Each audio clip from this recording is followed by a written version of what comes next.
কথা সাহিত্যিক শরৎচন্দ্র চট্টোপাধ্যায়ের লালু।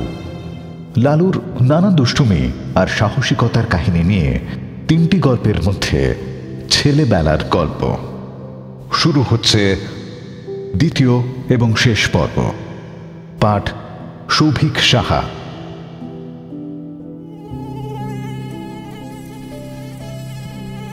গুরুদেব বুঝলেন সংখ্যা এরা অগণিত। সে বাহিনীকে উপেক্ষা করে বিশ্বে এমন বীরপুরুষ কেউ নেই। যেমন তার জননী তেমনি তার চুলকুনি। স্মৃতিরত্ন দ্রুত স্থানত্যাগ করলেন, কিন্তু তারা সঙ্গ নিলে।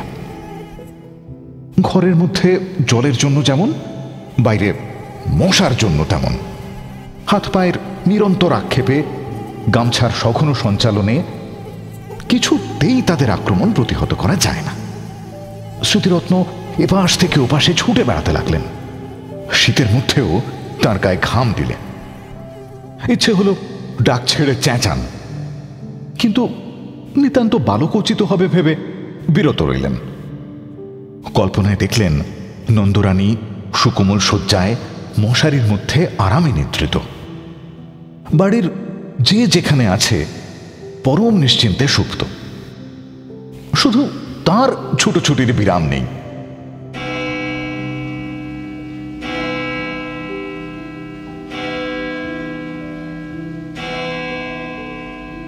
কোথাকার ঘড়িতে 4টে বাজল।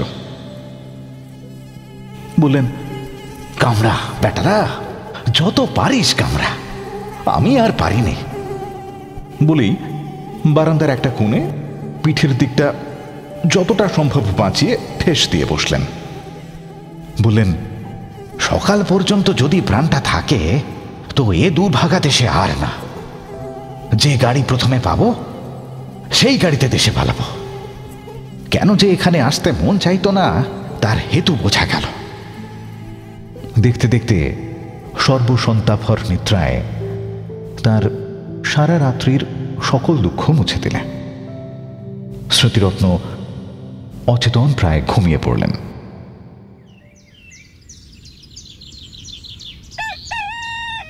এদিকে নন্দরানী ভোর না হতেই উঠেছেন।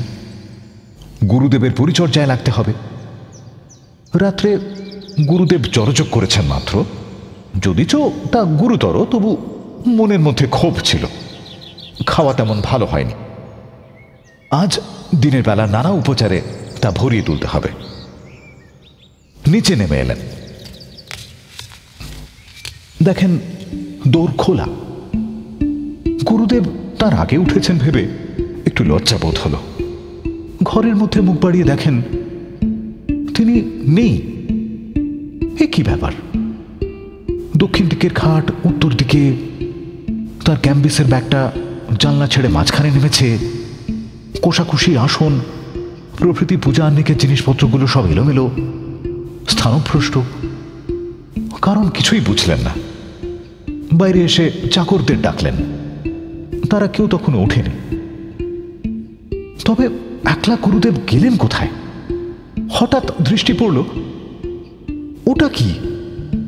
এক কোণে আলো অন্ধকারে মানুষের মতো কি একটা বসে না?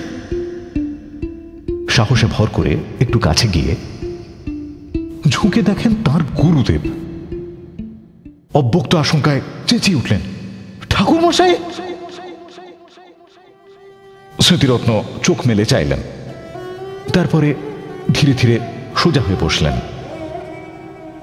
নন্দরানী ভয়ে, ভাবনায়, লজ্জায় কেঁদে ফেলে জিজ্ঞেস করলেন, ঠাকুর মশাই, আপনি এখানে কেন? স্মৃতিরত্ন উঠে দাঁড়িয়ে বললেন, সারা রাত দুঃখের আর পার ছিল না যে মা। কেন বাবা? নতুন বাড়ি করেছ বটে মা, কিন্তু ছাদ আর কোথাও আসত নেই। সারা রাতের বৃষ্টি বাদল বাইরে তো পড়েনি, পড়েছে আমার গায়ের ওপরে।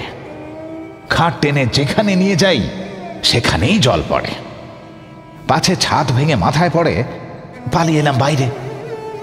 কিন্তু তাতেই কি রক্ষে আছে মা? পঙ্গপালের মতো ডাঁশ মশা ঝাঁকে ঝাঁকে সমস্ত রাত্রি যেন খুব লেখেছে। এধার থেকে ছুটে ওধারে যাই, আবার ওধার থেকে ছুটে ধারে আসি। গায়ের অর্ধেক রক্ত বোধ করি আর নেই মা। বহু প্রয়াস, বহু সাধ্য সাধনায় ঘরে আনা বৃদ্ধ গুরুদেবের অবস্থা দেখে নন্দরানীর দু চোখ অশ্রু সজল হয়ে উঠল। বললেন, কিন্তু বাবা, বাড়িটা যে তেতলা, আপনার ঘরের উপর যে আরো দুটো ঘর আছে, বৃষ্টির জল তিনটে ছাদ ফুঁড়ে নামবে কেমন করে? কিন্তু বলতে বলতেই তার সহসা মনে হলো, এ হয়তো ওই শয়তান লালুর কোন রকম শয়তানি বুদ্ধি। ছুটে গিয়ে বিছানা হাতড়ে দেখেন মাঝখানে চাদর অনেকখানি ভিজে এবং মশারি বেয়ে ফোঁটা ফোঁটা জল ঝরছে।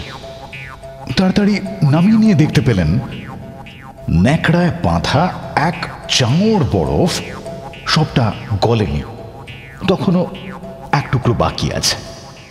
পাগলের মতো ছুটে বাইরে গিয়ে চাকরদের জাগে সম্মুখে পেলেন, চেঁচিয়ে হুকুম দিলেন, হারামজাদা লেলো কোথায়? কাজকর্ম চুলোয় যাকে, বজ্জাত্রাকে যেখানে পাবি মারতে মারতে ধরে আন। লালুর বাবা সেই মাত্র নিচে নামছিলেন, স্ত্রীর কাণ্ড দেখে হতবুদ্ধি হয়ে গেলেন। কি কাণ্ড করছো? হলো কি? নন্দরানী কেঁদে ফেলে বললেন, হয় তোমার ওই লেলোকে বাড়ি থেকে তাড়াও, না হয় আজই আমি গঙ্গায় ডুবে মহাপাতকের প্রায়শ্চিত্ত করব। কি করলে সে? বিনা দোষে গুরুদেবের দশা কি করেছে চোখে দেখো সে। তখন সবাই গেলেন ঘরে। নন্দরানী সব বললেন, সব দেখালেন। স্বামীকে বললেন, এ দোষী ছেলেকে নিয়ে ঘর করব কি করে তুমি বলো? গুরুদেব ব্যাপারটা সমস্ত বুঝলেন।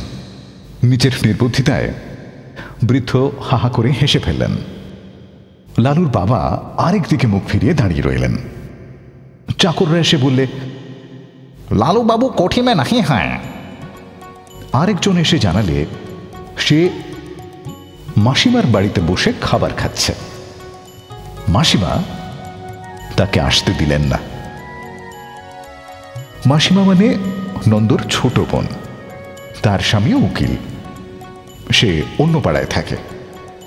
এরপরে লালু দিন 15 আর এ বাড়ির ত্রিসীমানায় পা দিলে না।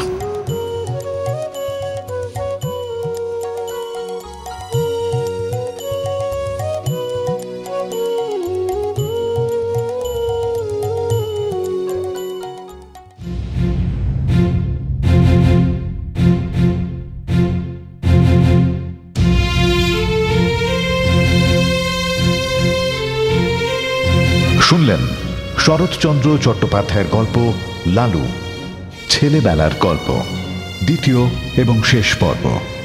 এটি একটি অ্যাঞ্জেল ডিজিটাল নিবেদন।